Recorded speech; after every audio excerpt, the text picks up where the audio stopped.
Hello hello hello welcome back to the underdogs Acharya. तो हम कर रहे हैं एथिक्स इंटीग्रिटी एंड एप्टीट्यूड, जिसको हम जीएस4 भी कहते हैं। और उसमें हम कर रहे थे कॉन्टेक्चुअल अप्रोचेस टू एथिक्स, और जिसका अभी हमारा करंटली चल रहा है फोर्थ पार्ट, प्रैग्मेटिज्म। और प्रैग्मेटिज्म में हम क्या होता है, कैसे इवॉल्व हुआ, वो देख चुके हैं पिछले वीडियोस में। फिर हमने उसके कोर आइडियाज देखे कि क्या होता है और उसकी एडमिनिस्ट्रेटिव रेलेवेंस देखी। आज हम उसका क्रिटिकल इवैल्यूएशन करेंगे, यानी कि इसकी स्ट्रेंथ्स क्या है, उसकी वीकनेसेस क्या है एथिक्स। बट आगे बढ़ने से पहले हर बार की तरह here is a little something about me. आप पॉज करके देख सकते हैं, ज्यादा टाइम यहाँ पे नहीं लगाएंगे।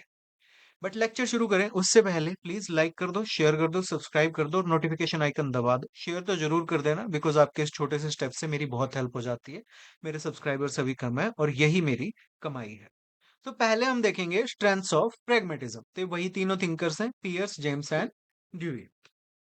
तो सबसे पहली इसकी जो स्ट्रेंथ है वो यही है कि it is extremely practical and realistic. क्यों? क्योंकि प्रैग्मेटिक एथिक्स जो है वो रियल लाइफ प्रॉब्लम्स को सॉल्व करने पे फोकस करता है, किसी एब्स्ट्रैक्ट मॉरल थियरीज को नहीं फॉलो करता। ये एथिकल आइडियाज को कैसे जज करता है, या एथिकल डिसीजंस को कैसे जज करता है, उनके एक्चुअल आउटकम से, जिससे कि ये बहुत ही हाईली रेलेवेंट हो जाता है गवर्नेंस में, पब्लिक एडमिनिस्ट्रेशन में, या नॉर्मल लाइफ की भी आपकी डिसीजन मेकिंग में। फॉर एग्जाम्पल, ये चंद्रयान 3 मिशन है। ओके, तो चंद्रयान 3 मिशन में इसरो ने क्या किया, it modified its landing strategy after learning from the Chandrayaan 2 mission. Chandrayaan 2 जो है वो क्रैश हो गया था। तो instead of repeating the same approach, engineers ने क्या किया कि इन्होंने लैंडिंग सीक्वेंस को रीडिजाइन किया बेस्ड ऑन पास्ट एक्सपीरियंस, जिससे कि इनको एक सक्सेसफुल लूनर लैंडिंग मिली। So extremely practical and realistic. दूसरा है, it encourages learning and continuous improvement. Pragmatic ethics जो है वो हर डिसीजन को एक अपॉर्चुनिटी की तरह ट्रीट करता है, कि उस अपॉर्चुनिटी से हम क्या सीख सकते हैं, क्या इंप्रूव कर सकते हैं और कैसे हम बेटर परफॉर्म कर सकते हैं। तो इसको तो आप अपनी लाइफ में भी लगा सकते हो। मिस्टेक्स जो हैं उनको फीडबैक की तरह देखा जाता है rather than permanent failures. For example, जो हमारी एनईपी है 2020, उसमें मैकेनिज्म्स इंट्रोड्यूस किए गए पीरियोडिक रिव्यू के और करिकुलम अपडेट्स के, ताकि एजुकेशन जो है वो changing technological, economical, societal needs के साथ इवॉल्व हो सके। और पिछली जो हमारी इकोनॉमिक पॉलिसी थी और ये जो थी, जिनके बीच में ऑलमोस्ट 40 साल का डिफरेंस था, ऐसा दोबारा ना हो। तो आप लर्न करो, उससे डिसीजन लो, उस डिसीजन को इम्प्लीमेंट करो, उसको इवैल्यूएट करो, और फिर जो कमियां हैं उनसे फिर से सीखो और फिर से नया डिसीजन लो। तो मिस्टेक्स जो हैं वो आपकी वैल्यूएबल फीडबैक है, फेलियर्स नहीं है। थर्ड इसका जो स्ट्रेंथ है, थर्ड जो इसकी स्ट्रेंथ है वो है, it reduces the danger of rigid ideology. तो प्रेगमेटिज्म यानी कि प्रैक्टिकल अप्रोच जो है, ये ब्लाइंड लॉयलिटी को डिस्करेज करती है, अंधभक्ति को, गुलामी को, चमचागिरी को ये डिस्करेज करती है, किसी भी आइडियोलॉजी या ट्रेडिशन के प्रति। ये एनकरेज करती है पॉलिसी मेकर्स को या आम इंसानों को भी, कि वो ऐसी अप्रोच को अडॉप्ट करें जिससे कि बेस्ट रिजल्ट्स जो हैं वो प्रोड्यूस हो रहे हो। तो आप आइडियोलॉजी, ब्लाइंड आइडियोलॉजी पे लॉयल्टी नहीं दिखाएंगे, किसी ट्रेडिशन पे लॉयल्टी नहीं दिखाएंगे। आप ये देखेंगे कि रियल वर्ल्ड में क्या काम कर रहा है और उसी अप्रोच को आप लेंगे, ताकि आप बेस्ट रिजल्ट्स प्रोड्यूस कर सकें। एग्जाम्पल, अब बहुत सारे इंडियन सिटीज ने इलेक्ट्रिक बसेस जो हैं उनको अडॉप्ट किया है पब्लिक ट्रांसपोर्ट के लिए। अब ये जो डिसीजन है ये किसी आइडियोलॉजिकल प्रेफरेंस पे बेस्ड नहीं है, कि किसी पर्टिकुलर आइडियोलॉजी को एक, भाई हमें तो इलेक्ट्रिक बसेस पसंद नहीं। ये प्रैक्टिकल गोल्स पे बेस्ड है, जिससे कि आपका पोल्यूशन रिड्यूस हो सके, फ्यूल कंजम्पशन या फ्यूल कॉस्ट कम हो सके, और अर्बन मोबिलिटी जो है वो बढ़ सके। ओके, तो प्रैक्टिकल गोल्स क्या है, कि पोल्यूशन कम करना है, फ्यूल कॉस्ट को कम करना है, अर्बन मोबिलिटी को इंप्रूव करना है। तो ये क्यों मैटर करता है, क्योंकि इससे evidence based, results oriented decision making जो है वो प्रमोट होती है, और रिजिड आइडियोलॉजी की लिमिटेशन से आपको फ्री होने में मदद करती है। Fourth, fits well with democratic and participatory governance, जो कि बहुत ही इंपॉर्टेंट चीज है। तो प्रेगमेटिज्म जो है ये पब्लिक कंसल्टेशन को, स्टेक होल्डर पार्टिसिपेशन को, एविडेंस बेस्ड पॉलिसी मेकिंग को बहुत ही वैल्यू देता है, जो कि इंपॉर्टेंस देता है।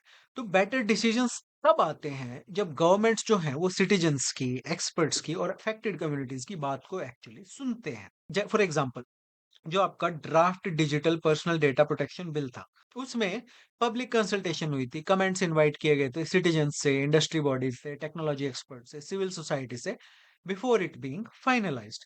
तो अब ये मैटर क्यों करता है? क्योंकि ये ट्रस्ट बिल्ड करता है, ट्रांसपेरेंसी इंश्योर करता है, जिससे कि एक ज्यादा इफेक्टिव, एक्सेप्टेबल और सस्टेनेबल पॉलिसीज बनाई जा सके।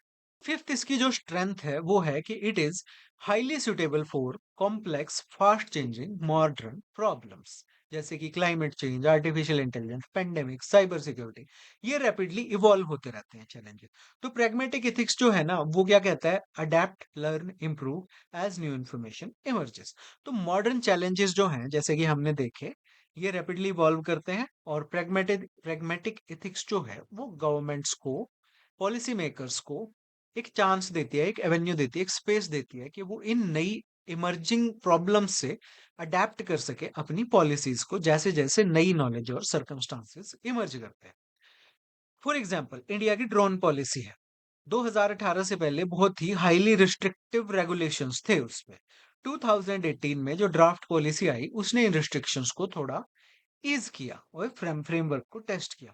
फिर ड्रोन रूल्स आए 2021 में, जो कि लिबरलाइज्ड फ्रेमवर्क था, जिससे कि इनोवेशन जो है वो एनकरेज हो सके। और फिर इसमें continuous revision, adapting to technology, risk and feedback. Okay, तो इस तरह से ये, अब ये क्यों मैटर करता है? क्योंकि it enables flexible, future ready governance, जो कि प्रोग्रेस, सेफ्टी और एथिकल रिस्पॉन्सिबिलिटी को बैलेंस करके चल सके। तो ये तो थी इसकी स्ट्रेंथ्स। अब हम देखते हैं इसकी वीकनेसेस या लिमिटेशंस प्रैग्मेटिज्म की, कि इसमें प्रॉब्लम्स क्या हैं। प्रॉब्लम्स भी होंगी यार, ऑब्वियसली। तो सबसे पहली जो प्रॉब्लम है वो है कि इट कैन बिकम प्योर अपॉर्चुनिटिज्म, यानी कि वट एवर वर्क्स चलता है। अगर practical success becomes the only standard, तो जो लीडर्स हैं, जो ऑफिसर्स हैं, एडमिनिस्ट्रेटर्स हैं, वो फिर अनएथिकल एक्शंस को भी जस्टिफाई कर देंगे, सिंपली क्योंकि उनसे डिजायर्ड रिजल्ट्स आ रहे हैं। तो बिना मॉरल प्रिंसिपल्स के, जैसे कि जस्टिस, ऑनेस्टी, इन सब के बिना प्रैग्मेटिज्म जो है वो एंड्स जस्टिफाई द मीन्स की एक अपॉर्चुनिस्टिक थिंकिंग में बदल सकता है। फॉर एग्जाम्पल, गवर्नमेंट जो है वो जनता पे इलीगल सर्विलेंस वाइड स्प्रेडली इम्पोज कर सकती है, और वो ये कह देंगे कि भाई इससे क्राइम कम होता है, इवन दो सिटीजन्स की प्राइवेसी इससे वॉयलेट हो रही है। तो हो गया ना, whatever works, opportunism. Risk of short termism. तो प्रैग्मेटिक एथिक्स जो है, ये डिसीजंस, ऐसे डिसीजंस को एनकरेज करता है जो कि क्विक रिजल्ट्स प्रोड्यूस कर दे, और लॉन्ग टर्म कॉन्सिक्वेंसेस को ये जनरली इग्नोर कर देता है। तो जो आज हमको सक्सेसफुल दिखता है, वो कल को बहुत बड़ी प्रॉब्लम्स क्रिएट कर सकता है। फॉर एग्जाम्पल, अगर आप ग्राउंड वाटर को बहुत ज्यादा एक्सट्रैक्ट करोगे, तो इससे हो सकता है आज तो एग्रीकल्चर प्रोडक्शन आपकी बढ़ जाए, जैसे हरियाणा, पंजाब में हुआ। बट लॉन्ग टर्म में इससे बहुत सीवियर वाटर स्कार्सिटी जो है वो हो सकती है। ओके। थर्ड है, it may neglect justice and rights. तो एक पॉलिसी जो है वो एफिशिएंट और प्रैक्टिकल हो सकती है, बट फिर भी हो सकता है फंडामेंटल राइट्स या प्रिंसिपल ऑफ जस्टिस को वायलेट करे। तो प्रेगमेटिज्म को, अगर आप अकेला सिर्फ प्रेगमेटिज्म को फॉलो करोगे ना, तो इससे माइनॉरिटी राइट्स जो हैं वो हो सकता है कि वो वायलेट हो जाए, वो प्रोटेक्ट ना हो पाए। क्यों? क्योंकि गवर्नमेंट वही करेगी जो प्रैक्टिकल लगेगा, जो कन्वीनियंट लगेगा। फॉर एग्जाम्पल, आप इनफॉर्मल सेटलमेंट्स को डिमोलिश करते हो और कोई रिहैबिलिटेशन पॉलिसी नहीं बनाते हो, ताकि आप क्विकली पब्लिक लैंड को क्लियर कर सको। तो इससे क्या होता है कि right to shelter, right to livelihood, right to sleep, ये सब वायलेट होते हैं, अंडरमाइन होते हैं। ह्यूमन डिग्निटी जो है अफेक्टेड फैमिलीज की, वो भी अंडरमाइन होती है। It requires reliable evidence and strong institution. तो प्रेगमेटिक डिसीजन मेकिंग जो है ना, वो किस पे डिपेंड करती है? एक्यूरेट डेटा पे, ऑनेस्ट इवैल्यूएशन पे, और ऐसे इंस्टीट्यूशंस पे जो कि अपने एक्सपीरियंस से सीखने में सक्षम हो। अब जहां पे ये चीजें नहीं होती, वहां पे डिसीजंस जो है वो इनकम्प्लीट या मिसलीडिंग इंफॉर्मेशन पे भी लिए जा सकते हैं। ओके। तो फॉर एग्जांपल, एक वेलफेयर स्कीम है, उसको डिक्लेयर, सक्सेसफुल डिक्लेयर कर दिया because of inaccurate reporting, even though बहुत सारे जो एलिजिबल बेनिफिशियरीज हैं वो इससे एक्सक्लूड हो रहे हैं। ओके। तो इस तरह की भी इसमें प्रॉब्लम्स आ सकती हैं।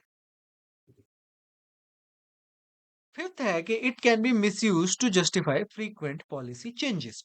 ओके। पहले तो फ्रीक्वेंट पॉलिसी चेंजेस क्यों बुरे हैं? क्योंकि इससे जो एडमिनिस्ट्रेशन की कंसिस्टेंसी है, जो रिलायबिलिटी है, वो कम होती है। आज किसी को, फॉर एग्जांपल, आज किसी को इन्वेस्ट करना है, तो वो यही देख के करेगा ना कि भाई ये पॉलिसी है and I trust the government कि ये पॉलिसी कंसिस्टेंट रहेगी। बट अगर पॉलिसी कंटिन्यूअसली चेंज हो रही है तो वो कंसिस्टेंसी खत्म हो जाएगी, जो लोगों का ट्रस्ट है वो खत्म हो जाएगा। तो अगर लीडर्स जो है वो रिपीटेडली पॉलिसीज को चेंज करेंगे ये क्लेम करते हुए कि एक्सपीरियंस डिमांडेड इट, भाई हमको प्रैक्टिकल जो था हमने देखा on ground and it demanded, और वो बहुत फास्ट फास्ट उन पॉलिसीज को चेंज करते हैं, जबकि वो जो चेंजेस हैं वो पॉलिटिकल इंटरेस्ट से ड्रिवन है रादर देन जेन्युइन एविडेंस। तो इससे क्या होता है, अनसर्टेनिटी क्रिएट हो जाएगी और पब्लिक ट्रस्ट जो है वो कम होगा। For example, government frequently education और टैक्सेशन पॉलिसीज को चेंज करती है विदाउट प्रॉपर इवेल्युएशन, और कहती है कि भाई सरकमस्टांसिस चेंज हो रहे हैं तो हम ये कर रहे हैं। तो इससे कंफ्यूजन क्रिएट होती है स्टूडेंट्स में, बिजनेसेस में, एडमिनिस्ट्रेटर्स में। तो ये इसकी फिर शॉर्टकमिंग है। लेक्चर का पीडीएफ डाउनलोड करने के लिए आप मेरे टेलीग्राम चैनल पे जा सकते हैं। टेलीग्राम अगर गवर्नमेंट बंद कर दे तो ये मेरा व्हाट्सएप का चैनल है। अगर आपका कोई क्वेश्चन है तो आप मुझे इंस्टाग्राम पे फॉलो करके डीएम करके मुझसे पूछ सकते हैं। So you are watching the underdog Acharya, my name is Rao Anoop Singh. Like कर दो, शेयर कर दो, सब्सक्राइब कर दो और नोटिफिकेशन आइकन दबा दो। यह है आज का motivation. Stay focused. Thank you for watching. Have a great day.